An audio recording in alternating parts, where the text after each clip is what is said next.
Sa gitna ng maingay at masikip na kalsada ng Maynila, naglalakad pa uwi si Maria mula sa simbahan ng Quiapo. Isang kasambahay sa lungsod, galing siya sa isang mahirap na pamilya sa probinsya. Habang naglalakad, malalim ang iniisip ni Maria tungkol sa kahirapan ng buhay, umaasa siyang makahanap ng paraan upang matulungan ang kanyang pamilya. Isang matandang lalaki, nakadamit ng luma at kupas, ang lumapit sa kanya malapit sa labasan ng simbahan. Sa kanyang mga mata, may kislap ng misteryo na agad nakakuha ng pansin kay Maria. "Lumapit ka, Maria. May ibibigay ako sa'yo," ang tawag ng matanda. Tila alam ang pangalan niya ngunit hindi naman ipinakilala ang kanyang sarili. Bagamat nag-aatubili, lumapit si Maria, tinatanong ang sarili kung paano nalaman ng estranghero ang kanyang pangalan. "Paano niyo po nalaman ang pangalan ko?" ang tanong ni Maria, puno ng pagtataka. "Ako ay taga-Masid lamang, narito upang magbigay ng tulong sa mga taong may mabuting puso," tugon ng matanda habang iniaabot ang isang lumang salamin na may kakaibang disenyo. "Tanggapin mo itong salamin, gamitin mo ito para makita ang mga pagkakataong magpapabago sa iyong kapalaran." Habang hawak ang salamin, naramdaman ni Maria ang isang kakaibang init sa kanyang mga palad. "Ano po ang gagawin ko dito?" ang tanong niya. Ang boses ay halo ng kaba at pag-asa. "Tumingin ka lamang dito at ito ang magbibigay ng tamang direksyon sa iyong mga desisyon," ang paliwanag ng matanda. Bigla na lang nawala ang ermitanyo, na para bang isang bulalakaw sa gabi. Tumingin si Maria sa salamin, at sa simula'y wala siyang nakita.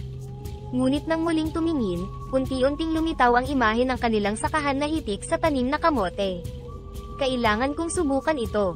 Wala namang mawawala kung susundin ko ang nakita ko," sambit ni Maria sa sarili habang puno ng pag-asa.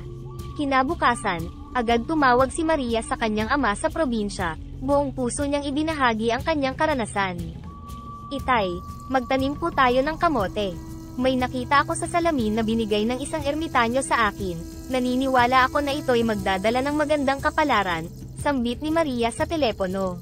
"Maria anak, mula sa iyong boses, ramdam kong naniniwala ka talaga sa bagay na ito. Sige, pagkakatiwalaan ko ang iyong paniniwala. Simulan natin ang pagtatanim ng kamote," tugon ng kanyang ama. Sa kanilang pag-uusap, naramdaman ni Maria ang isang pagbabago, hindi lamang sa kanyang damdamin kundi sa posibilidad ng kanilang buhay.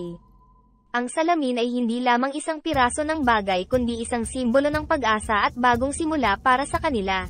Pagkatapos ng pag-uusap nila ng kanyang ama, nagsimula na ang pagtatanim ng kamote sa kanilang sakahan sa probinsya. Habang sa Maynila, sa kanyang maliit na silid, hindi mapakali si Maria sa pag-aalala at pag-asa. Gabi-gabi niyang tinitingnan ang salamin, umaasang makita ang mga positibong pagbabago sa kanilang sakahan. Isang gabi, sa ilalim ng madilim na liwanag ng kanyang lampshade, tumambad sa salamin ang mga sariwang usbong ng kamote na unti-unting lumalaki. "Sana ay magpatuloy ang magandang takbong ito," sambit ni Maria sa sarili, habang pinipigilan ang kanyang pag-aalala. Samantala sa probinsya, masigasig ang trabaho ng kanyang ama at mga kapatid. Pawisan ngunit may ngiti sa mga labi, at tinawagan ng kanyang ama si Maria upang ibahagi ang magandang balita. "Mukhang magiging maganda ang ating pananim na kamote. Salamat sa iyong payo, Maria," sabi ng kanyang ama sa telepono. Ang boses ay puno ng pag-asa. "Napakagandang balita po niyan, itay. Natutuwa ako na nakakatulong ako kahit nandito ako sa malayo," tugon ni Maria. Ang puso ay puno ng saya at ginhawa. "Hindi lang simpleng tulong ang nagawa mo, anak. Binago mo ang ating kapalaran," dagdag pa ng kanyang ama, habang naririnig sa background ang masiglang usapan ng mga kapitbahay na tumutulong din sa sakahan. Sa mga sumunod na linggo, araw-araw halos na tumatawag si Maria sa kanyang ama, laging inaabangan ang progreso ng kanilang tanim. Sa bawat tawag, laging maganda ang balita, at ito'y lalong nagpatibay sa kanilang pag-asa. Isang maalinsangang umaga, habang nagkakape si Maria bago pumasok sa trabaho, tumunog ang kanyang cellphone.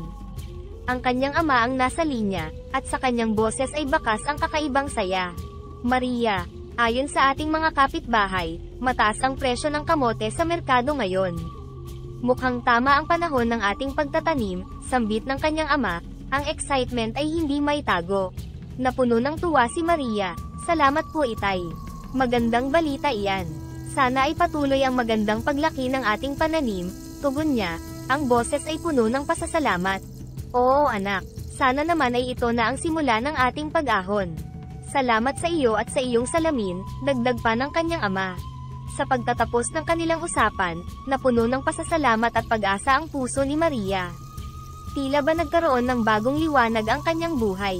Ang salamin, na nooy isang simpleng regalo mula sa isang estranghero, ngayon ay naging simbolo ng pag-asa at bagong simula para sa kanyang buong pamilya.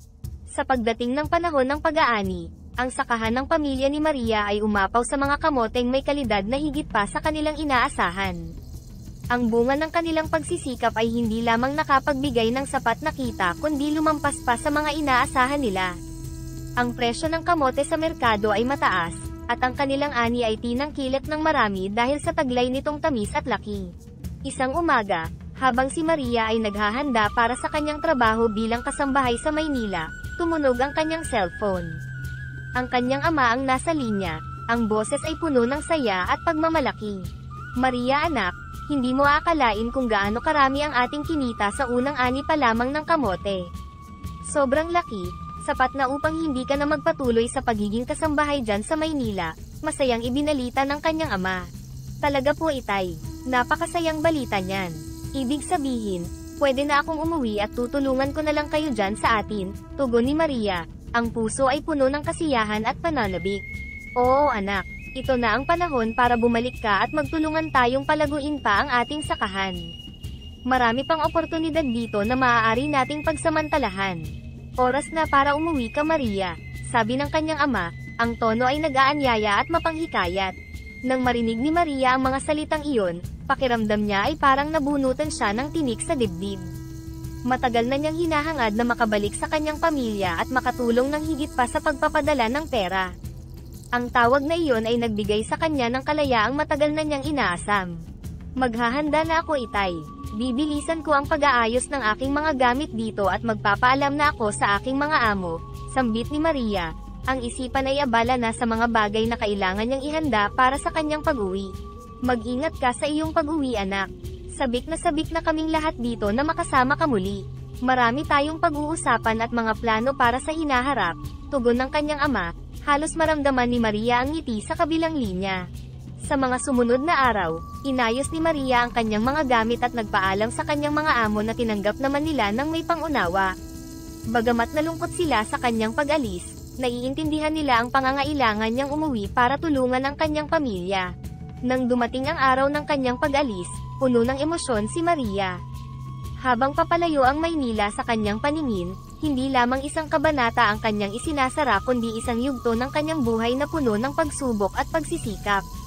Ngayon, isang bagong yugto ang naghihintay sa kanya, ang yugto ng pagtulong at pag-angat hindi lang sa kanyang pamilya kundi sa kanilang buong komunidad. Pagdating ni Maria sa kanilang nayon, sinalubong siya ng kanyang pamilya at mga kapitbahay na may mga ngiti at yakap na puno ng pagmamahal at pasasalamat. Ang kanyang puso ay umapaw sa kagalakan habang tinatahak niya ang daan patungo sa kanilang tahanan, ang bawat hakbang ay puno ng pag-asa. Sa kanyang pagbabalik, dala ni Maria hindi lamang ang mga personal niyang gamit kundi pati na rin ang salamin na nagbigay sa kanya ng direksyon at lakas ng loob. Agad niyang sinimulan ang pagtuklas sa iba pang mga oportunidad na maaari nilang pasukin gamit ang salamin. Isang hapon, habang nakaupo sa ilalim ng isang malaking puno ng mangga sa kanilang bakuran, dinala ni Maria ang salamin at ipinakita ito sa kanyang mga kamag-anak at ilang kapitbahay. Sa tulong ng salaming ito, nakita namin ang potensyal ng pagtatanim ng kamote. Ngayon, nais kong tulungan kayong lahat na makita ang inyong sariling mga pagkakataon, paliwanag ni Maria, habang pinapakita ang salamin sa kanila. Ang mga kapitbahay at kamag-anak ay nagtipon, at isa-isa nilang sinilip ang salamin. Sa tulong ni Maria, unti-unting natuklasan ng bawat isa ang mga posibleng negosyo na maaari nilang simulan. Ang ilan ay nakita ang potensyal sa pag-aalaga ng mga hayop, ang iba naman ay sa pagtatanim ng iba't ibang uri ng pananim na maaaring maging matagumpay sa kanilang lupa. Habang lumilipas ang mga araw, ang balita tungkol sa mahiwagang salamin at ang tagumpay ng pamilya ni Maria ay kumalat sa buong nayon at sa mga kalapit na lugar. Dumami ang lumapit kay Maria upang humingi ng tulong at payo. Napagtanto ni Maria na ito ang kanyang bagong tawag sa buhay, ang maging isang business consultant para sa kanyang komunidad. Maria, maaari mo ba kaming tulungan na magplano ng aming negosyo? Narinig namin ang tungkol sa iyong salamin at sa iyong mga payo, sambit ng isang kapitbahay na si Aling Zelda, na may dalang mga papel at panulat, handang isulat ang anumang maaaring irekomenda ni Maria. Opo Aling Zelda, iyan po ang dahilan kung bakit ako bumalik. Upang gamitin ang aking kaalaman at ang salamin na ito para tulungan kayong lahat, tugon ni Maria. Ang kanyang mata ay puno ng determinasyon at pagmamalasakit. Ang kanyang pagsisikap ay hindi lamang nagdala ng kaunlaran sa kanyang pamilya kundi pati na rin sa buong komunidad. Naging inspirasyon si Maria sa marami, at sa tulong ng salamin, nabago niya ang kapalaran ng maraming tao sa kanyang nayon. Ang dating simpleng katulong sa Maynila ay ngayon ay kinikilala bilang isang mahalagang tagapagtaguyod ng kaunlaran at pagbabago. Sa patuloy na pag-unlad ng mga negosyong pinayuhan ni Maria, ang kanyang pangalan ay naging tanyag hindi lamang sa kanyang nayon kundi pati na rin sa mga karatig pook. Sa bawat tagumpay ng mga negosyanteng kanyang natulungan, bumuhos ang pasasalamat at papuri para sa kanya. Maria, maraming salamat sa iyong payo. Dahil sa iyo, doble ang kita ng aming tindahan ngayon, pasasalamat ni Mang Rodel, isang tindero ng mga lokal na produkto. Sa tulong mo Maria, nakapagsimula kami ng matagumpay na negosyong pang-agrikultura.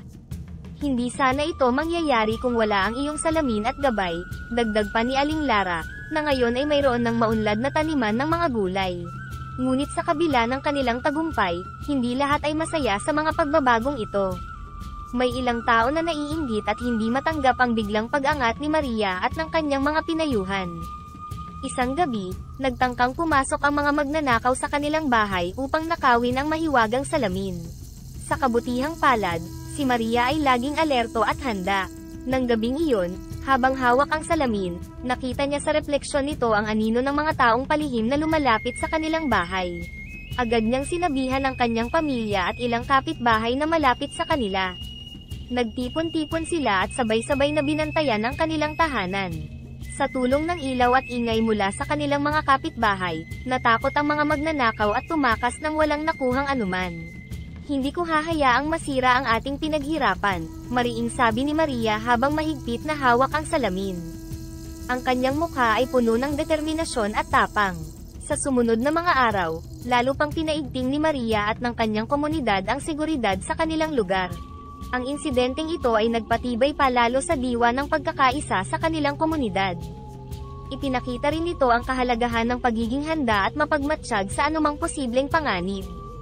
Si Maria, sa pamamagitan ng kanyang katatagan at pagmamalasakit, ay hindi lamang nagsilbing tagapayo sa aspeto ng negosyo kundi naging haligi rin ng lakas at seguridad sa kanilang nayon. Sa paglipas ng panahon, ang patuloy na pag-asenso ni Maria ay nagbigay sa kanya ng mas malawak na pananaw at mas malalaking pangarap. Sa kabila ng kanyang tagumpay sa nayon, naisipan niyang bumalik sa Maynila upang mas palawakin pa ang kanyang maaabot. Nais niyang gamitin ang kanyang kaalaman at karanasan sa pagtulong hindi lamang sa maliliit na negosyo kundi pati na rin sa mas malalaking kumpanya. Sa Maynila, nagpagawa si Maria ng isang opisina kung saan itinatag niya ang kanyang sariling firm bilang isang business consultant. Ang kanyang reputasyon bilang isang mahusay na tagapayo ay mabilis na kumalat, at hindi nagtagal, maraming malalaking kumpanya ang lumapit sa kanya para sa tulong at gabay. Sa kanyang mahiwagang salamin, nagawa niyang payuhan ang mga kumpanyang ito ang mga potensyal na pagkakataon at mga banta na maaari nilang harapin sa hinaharap. Maria, salamat sa iyong natatanging pananaw. Dahil sa iyong tulong, hindi lamang kami nakaiwas sa malaking krisis kundi nakahanap rin kami ng mga bagong oportunidad para sa paglago. Pasasalamat ng CEO ng isang malaking korporasyon, ang kanyang pasasalamat ay sinsero at mayroong paghanga. Sa kanyang pagtatagumpay sa Maynila, hindi nakalimutan ni Maria ang kanyang mga pangarap para sa kanyang komunidad at sa mga batang tulad niya noon, mga batang may pangarap ngunit walang sapat na pondo para sa edukasyon. Kaya naman, bahagi ng kanyang kinikita ay kanyang inilaan sa pagtatayo ng isang paaralan sa kanyang nayon. Ang paaralan na itinayo ni Maria ay hindi lamang isang gusali, ito ay simbolo ng pag-asa at pagkakataon.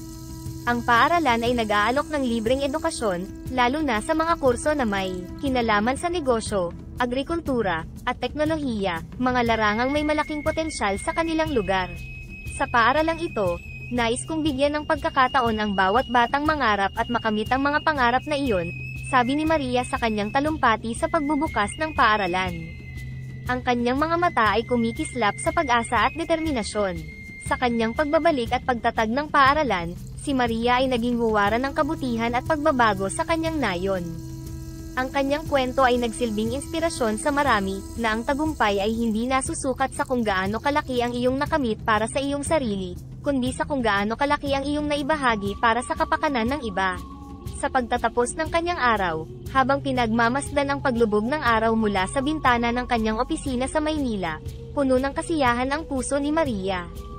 Alam niya na ang bawat desisyon niya, mula sa pagtanggap ng mahiwagang salamin hanggang sa pagtulong sa iba, ay nagdala ng liwanag hindi lamang sa kanyang buhay kundi pati na rin sa buhay ng maraming tao.